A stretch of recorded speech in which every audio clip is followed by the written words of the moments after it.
నమస్కారం.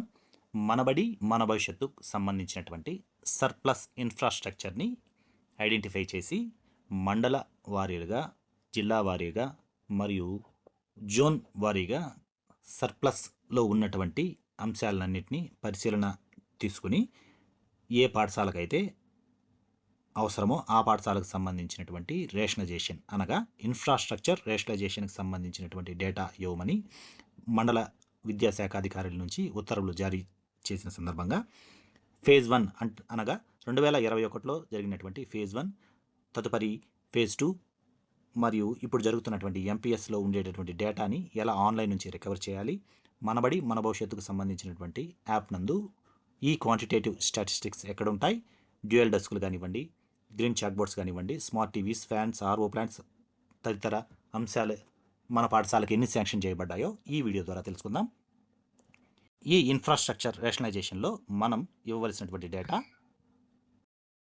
డ్యూయల్ డెస్క్లు, green chalk boards, safe drinking water అంటే reverse osmosis plants, functional of toilets, fans, smart TVs, IFPs మరియు ఎలక్ట్రిఫికేషన్కి సంబంధించినటువంటి అంత డేటాని మనం ఇప్పుడు గ్యాదర్ చేయాలి.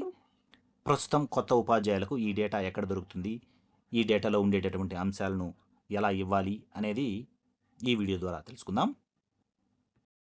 పాఠశాల విద్యాశాఖ నుంచి ఇక్కడ ఇవ్వబడినటువంటి పీడిఎఫ్ రూపంలో అంశాలను ఫిల్ చేయవలసిందిగా ఉత్తర్వులు జారీ చేసి ఉన్నారు. ఇందులో డ్యూయల్ డెస్క్లకు సంబంధించి 5 రకాలైనటువంటి డ్యూయల్ డెస్క్లు,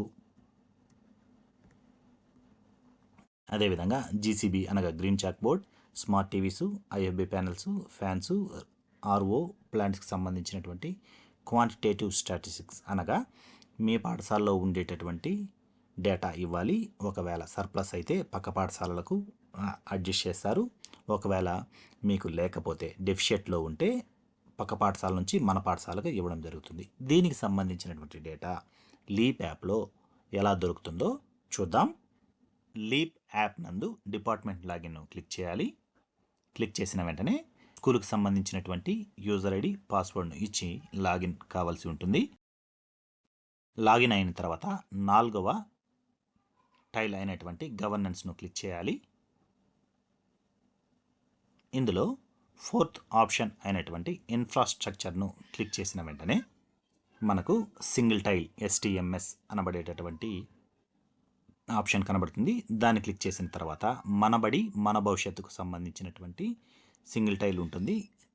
దాన్ని క్లిక్ చేసిన వెంటనే ఈ పాఠశాలకు సంబంధించి 3 ఫేజులు ఇవ్వడం జరిగింది. అందులో phase 1, phase 2A, phase MPS. మనకు కావలసిన డేటా ఫేజ్ 1లో ఉంటుంది కనుక ఫేజ్ 1ను క్లిక్ చేయాలి. క్లిక్ చేసిన వెంటనే యూజర్ ఇంటర్ఫేస్ ఈ విధంగా కనబడుతుంది. ఇందులో 2వ ఆప్షన్ అయినటువంటి ఇండెంట్ను క్లిక్ చేయవలసి ఉంటుంది.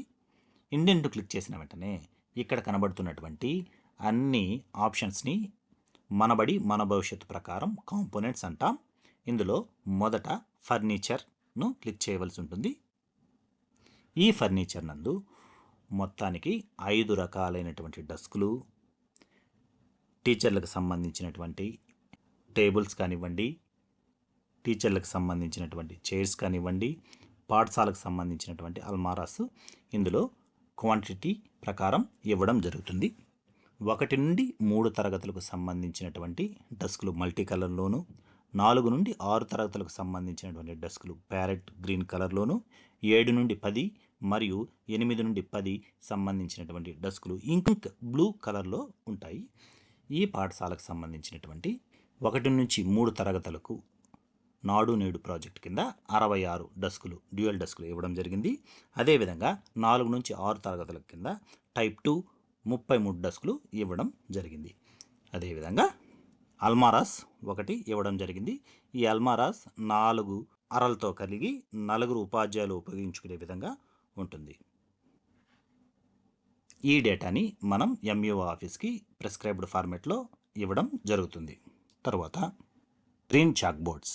గ్రీన్ చాక్ బోర్డ్స్ని క్లిక్ చేసిన వెంటనే మనం ఇచ్చినటువంటి క్వాంటిటేటివ్ స్టాటిస్టిక్స్ ఇందులో కనబడతాయి. మీ పాఠశాలలో ఉన్నటువంటి తరగతి గదుల సంఖ్య, మీరు గ్రీన్ చాక్ బోర్డ్ కావాలని ఇచ్చినటువంటి క్వాంటిటీ, ఇక్కడ కనబడుతుంది. ఇక్కడ కనబడుతున్నటువంటి 6 అనబడేటటువంటి గ్రీన్ చాక్ బోర్డ్స్ 12x4 అడుగులతో కూడినటువంటి చాక్ బోర్డ్స్. అదేవిధంగా ఫేజ్ 2 కింద 4x4 అడుగులతో కూడినటువంటి చాక్ బోర్డ్స్ కూడా ఇచ్చి ఉన్నారు, గమనించగలరు. తర్వాత ఫ్యాన్స్.